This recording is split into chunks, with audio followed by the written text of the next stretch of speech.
కానీ కాంగ్రెస్ ప్రభుత్వం మూసి చుట్టుపక్కల కానీ అక్కడ నివసించే వాళ్ళు కానీ ఆరోగ్యపరంగా ఇబ్బందులు ఎదుర్కొంటారు. అలాగే మంచినీరు కావచ్చు, పీల్చే గాలి కావచ్చు, ఆరోగ్యపరంగా చాలా సమస్యలు వస్తూ ఉంటాయి.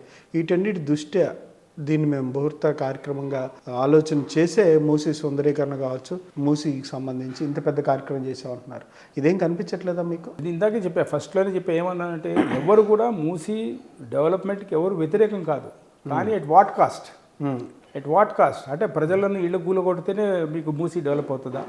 అది కరెక్ట్ కాదు కదా. ఇప్పుడు మీరు మూసిని యాక్చువల్గా ఏంటంటే మాకున్న సమాచారం మేరకు ఈ మూసి రీడెవలప్మెంట్ పేరుతోటి రియల్ ఎస్టేట్ వ్యాపారం చేయాలనుకుంటున్నారు. మీరు రియల్గా మీకు మూసి డెవలప్మెంట్ కోసం ఇల్లు కూల్చాల్సిన పని లేదు. మీకు మూసిని శుద్ధి చేయాలనుకుంటే మీకు ఇల్లును కూల్చాల్సిన అవసరం లేదు. ఇకపోతే మీరు ఒకవేళ కనుక ఈస్ట్ వెస్ట్ కారిడార్ ఉన్నది, ఎలివేటెడ్ కారిడార్ కట్టుకోండి, ఫ్లైఓవర్స్ కట్టుకోండి. ఎందుకు సర్ఫేస్ రోడ్స్ వేయాలనుకుంటున్నారంటే మీరు రియల్ ఎస్టేట్ డెవలప్ చేయాలనుకుంటున్నారు. That is your goal.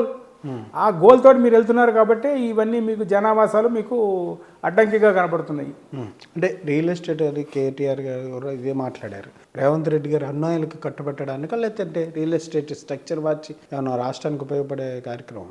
ప్రతి ముఖ్యమంత్రికి ఏదైనా బహుశా ఏమైనా నేను ఈ పని చేశానని గుర్తింపు కోసం ఏమైనా ప్రయత్నం చేస్తున్నారేమో అనిపిస్తుంది తప్ప, కానీ ఇది ప్రజా సంక్షేమం దృష్ట్యా ఇది సరైన చర్య కాదు. ఒకవేళ రియల్గా మూసి రీడెవలప్మెంట్ చేయాలనుకుంటే అసలు ఎంతమంది నిరాశ్రయ పరిస్థితి ఉంది? ఇప్పుడు మనము ప్రధానంగా దీని గురించి ఆలోచించాల్సిన విషయం ఏంటంటేనండి, ఈ ల్యాండ్ అక్విజిషన్ యాక్ట్ అన్నది గతంలో కాంగ్రెస్ పార్టీ కేంద్రంలో అధికారంలో ఉన్నప్పుడు తీసుకొచ్చిపోయింది. దీంట్లో ప్రధాన అంశాలు ఏంటంటే సోషల్ ఇంపాక్ట్ అసెస్మెంట్ స్టడీస్, రెండు environmental studies. Social impact assessment study చేస్తే కనుక రిజల్ట్గా ఎంతమంది నిరాశలు అవుతున్నారు, ఎంతమంది ఉపాధి కోల్పోతున్నారు, ఎంతమందికి ఇతరత్ర నష్టాలు జరుగుతున్నాయి అన్నది ఒక రిపోర్ట్ తెలుస్తుంది. అట్లాంటిది సోషల్ ఇంపాక్ట్ అసెస్మెంట్ స్టడీ చేయలేదు.